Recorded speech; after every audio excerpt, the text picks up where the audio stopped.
नमस्कार मंडळी, स्वागत आहे आपलं संगीता सोमी किचनमध्ये। आज आपण महाबळेश्वरहून मांगर पारोटकडे जाणार आहोत आणि हे मांगर आहे ते राज्यातील पहिलं मधाचं गाव म्हणून प्रसिद्ध आहे आणि त्या पुढचं गाव आहे ते माझं माहेर आहे आणि तिकडे मी चाललेली आहे। तर चला तुम्हाला जाता जाता वरून दाखवते की मांगरचा नजारा आहे तो कसा दिसतो आणि पारोटमध्ये खेतेश्वर मंदिर आहे तिथेही आपण जाऊन दर्शन करूया। आता इथं बघू शकता सगळ्या बाजूने घनदाट अशी झाडी आणि मस्त असा व्ह्यू आहे।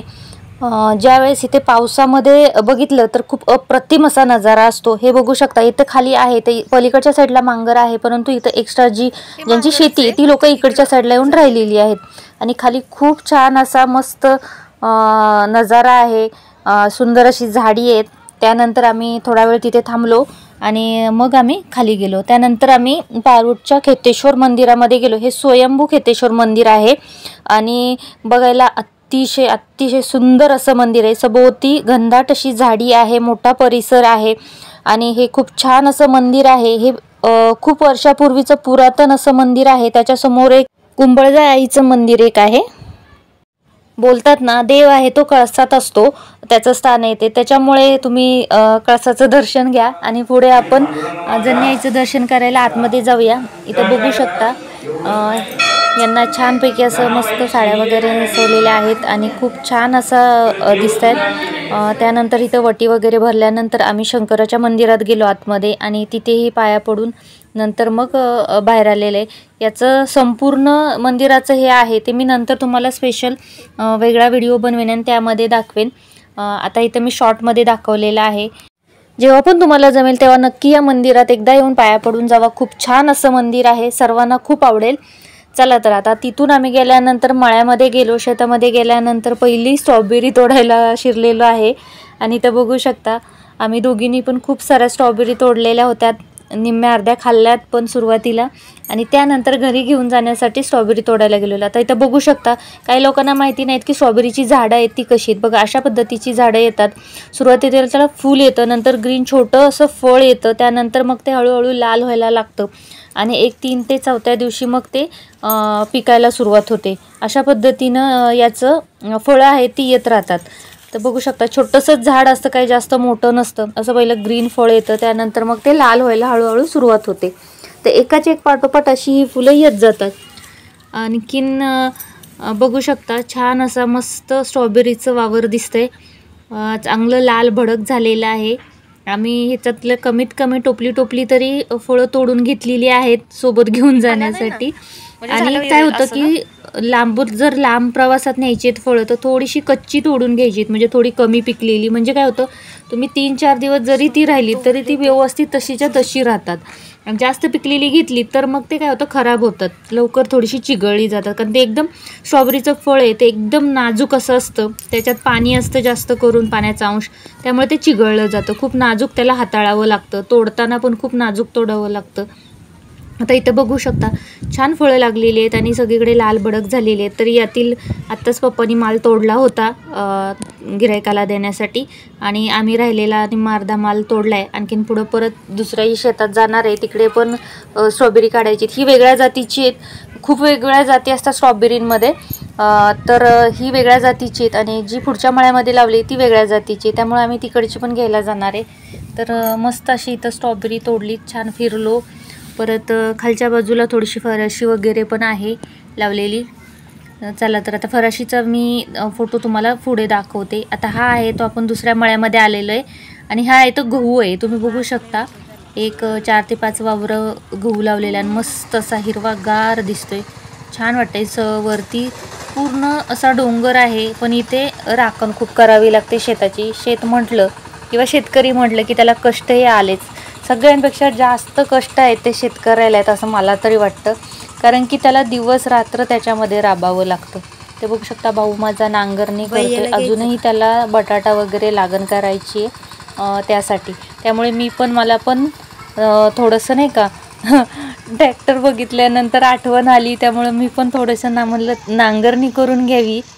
तर त्यासाठी पटकन जाऊन ट्रॅक्टर चालवायला सुरुवात केली। थोडंसं विसरले होते, काही लक्षात नव्हतं, तर मग ते परत भाऊनी सांगितलं आणि मग 1 राऊंड 2 राऊंड छानपैकी नांगरणी केलेली आहे। खूप छान वाटलं। पण जे रोज रोज करतात त्यांना खूप कंटाळा येतो, कारण त्यांना ते रोजचंच त्यांचं जीवन असतं।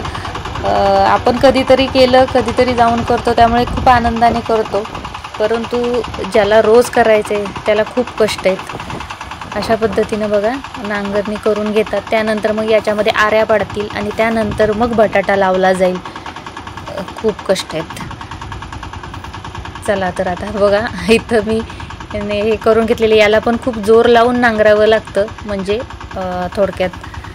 आता आपण स्ट्रॉबेरीकडे जाऊ, बघू शकता मस्त असं स्ट्रॉबेरी लाल भडक झालेला आहे। आता आम्ही थोडेसे फोटो काढले शेतामध्ये, त्यानंतर म्हणजे आई आहे, जेवण केलेलं, मग घरी जाऊन जेवलं वगैरे, हे माझे पप्पा आहेत। आणि त्यानंतर हिला चटणी आणि चुलीवरची भाकरी खायची होती मैत्रिणीला, मग तिने ती खाल्ली आणि त्यानंतर मग आम्ही थोडीशी स्ट्रॉबेरी वगैरे सगळं घेतलं आणि निघून आलो। तर तुम्हाला इथे फळं दाखवते, ही आधीची फळं आहेत, सीझन वाईज येतात ही फळं। तर याच्यामध्ये तुम्ही बघू शकता सगळी फळं आहेत। मे महिन्यामध्ये जास्त प्रमाणात जांभळंही खूप भेटतात, बघू शकता तुम्ही। जाम, तोरण, केळी, फणस, आंबा आहे, कलिंगड आहे, त्यानंतर इथं हे आंबुळकी आहे, स्ट्रॉबेरी आहे, आणि हे आहे ते काय म्हणतात त्याला, कृष्णफळ किंवा मग फॅशन फ्रूट बोलतात याला। पण हे खूप अतिशय पौष्टिक असं असतं, डायबिटीजच्या लोकांसाठी, हार्टच्या पेशंटसाठी खूप चांगलं असतं ते फॅशन फ्रूट असतं ते।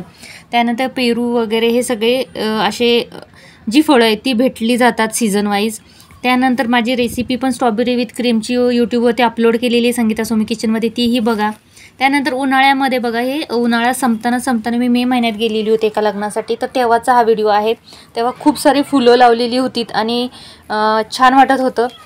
त्याचा भार थोडासा संपत आलेला होता, पण तरीसुद्धा खूप छान होती, भरपूर प्रमाणात फुलं होती, खूप मस्त वाटतं। आता तुम्हाला इथं दाखवते की पावसामध्ये इथलं वातावरण कसं असतं। हे थोडासा आधीचा व्हिडिओ आहे, आम्ही बहिणी गेलेलो, आणि तिथं हे कसं आहे, लहानपणीच्या ह्या आठवणी आहेत, आणि कधी पण गेलं आम्ही पावसामध्ये, दर पावसामध्ये गेले तर ह्या वड्यावरती जाते, म्हणजे खूप छान वाटतं की आपण जिथं बालपण घालवलेलं असतं, हा परिसर, निसर्ग, त्याच्या सानिध्यात तिथं जाऊन खेळलेलो असतो, गाई गुरांना घेऊन गेलेलं असतं तिथं सगळं सांभाळण्यासाठी किंवा काही पाणी पिण्यासाठी, तर त्या सगळ्या आठवणी ताज्या होतात। माझ्यासोबत माझ्या 2 बहिणी आहेत, आणि मग आम्ही प्लॅन केला की चला जाऊया गावी, आणि मस्तपैकी पावसामध्ये जरा 2 दिवस एकत्र हे करू। बघू शकता इथे भरपूर प्रमाणात असा फॉग आहे, धुकं आहे पसरलेलं, मस्तपैकी भिजलो वगैरे पावसात। मग इथे जवळ चुलते राहतात, मग त्यांची भेट घेतली आणि पुढे निघालो आणि निघून गेलो। बघू शकता पाठीमागं थोड्याशा अंतरावरचं पण दिसत नाहीये, खाली काही डोंगर आहे, काही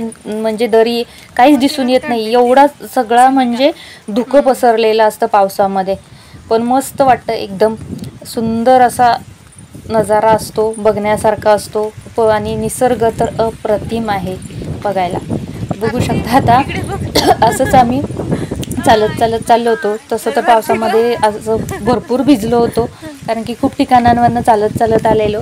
आता पुढे चाललेलो आहे असंच, तर मस्त असा नजारा। आता तुम्हाला इथं लास्टचं दाखवते, एकदम अप्रतिम असं इंद्रधनुष्य पडलेलं आहे।